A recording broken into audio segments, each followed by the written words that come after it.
వెంకీ మామ, ఎందుకంటే అచ్చా. వెంకీ మామల ట్రైలర్ లా గన్ను కాల్చింది నేనే కాబట్టి. ఓహో రెడీ. Hi bro. ఆయనా? గుంటూరు కారంలో తాత డైలాగ్ తో సాంగ్ వచ్చింది కదా, ఆ, ఎలా అనిపించింది? బాగున్నా అన్న.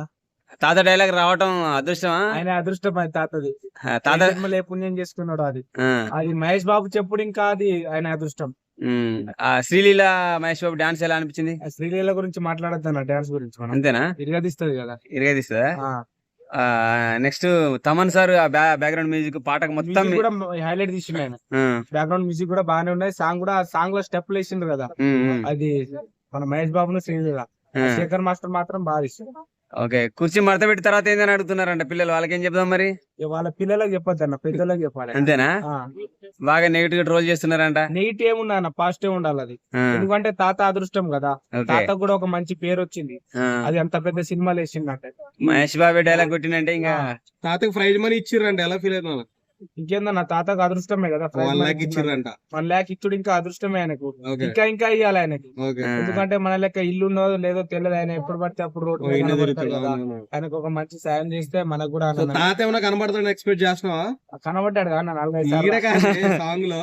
సాంగ్ లా ఏమో డౌటే అన్న, వాయిస్ అయితే ఉన్నది. ఓకే. అది మేబీ వస్తే నెక్స్ట్ మూవీస్ లో రావచ్చు తెలిసి. ఓకే. ఇప్పుడైతే వాయిస్ అయితే వచ్చింది ఆయన. వాయిస్ అయితే వచ్చింది. ఇంకా ఓవరాల్ గా సాంగ్, ఫుల్ సాంగ్ ఎలా అనిపించింది నీకు? ఫుల్ సాంగ్ నేను మొత్తం వెళ్ళే గానీ అది అదే 10 సార్లు ఏమి విన్నా కావచ్చు. పబ్లలో కూడా బాగా మోగిందని తెలిసింది, వైరల్ అయిపోయింది కదా. Okay. Okay, Mahesh Babu beedi look ఎలా అనిపించింది? వీడియోలు ఇట్లా పెట్టి కాలుస్తాడు అన్న, అది అసలు వేరే స్టైల్ అది మహేష్ బాబుది. ఇంతవరకు ఏ సినిమాలు రాలే అలాంటి స్టైల్. విక్రమ్ అయితే మామూలుగా తీయాలి. ఒక్కొక్క ఫైట్ సీన్ ఉన్నాయన్న, నేను షూట్ పోయినప్పుడు చూసిన ఒక్కొక్కరిని కొడతాడు కదా.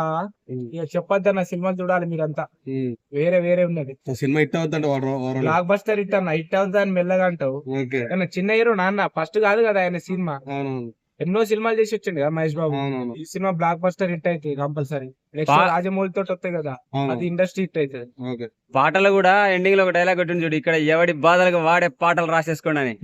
ఎలా అనిపించింది? అది బాగున్నా. రాసుకున్నావు మరి నీ బాధలకు నువ్వు పాట? నేను ఇంకా రాయలే. ఎప్పుడు రాస్తా మరి? త్వరలో వస్తుంది అది. వస్తుందా? రైటర్ అయినప్పుడు వస్తా. అంతేనా? ప్రజెంట్ అయితే యాక్టర్ ఉన్నా, రైటర్ అయినప్పుడు. ఓకే, మరి సంక్రాంతికి అల్లుడు అవుతాడా మొగుడు అవుతాడా? సంక్రాంతికి అందరు మొగుళ్ళే వస్తాను, 5గురు వస్తాను కదా. 5గురులో 3 మొగుళ్ళు అవుతారు. అది వెంకటేష్, మహేష్ బాబు, నాగార్జున. ఓకే, టోటల్ గా సినిమా ఏ సినిమా బాగా హిట్ అయ్యే ఛాన్స్ ఉంది? 3 హిట్ అయితే అన్న. 3 హిట్ అయితే. 3 హిట్ అయితే. నెంబర్ 1 అంటే? నెంబర్ 1 అయితే నేను సైంధవ్ కి ఇస్తాను. సైంధవ్ వెంకీ మామనా? వెంకీ మామ, ఎందుకంటే వెంకీ మామల ట్రైలర్ లా గన్ను కాల్చింది నేనే కాబట్టి. ఓహో, అచ్చా.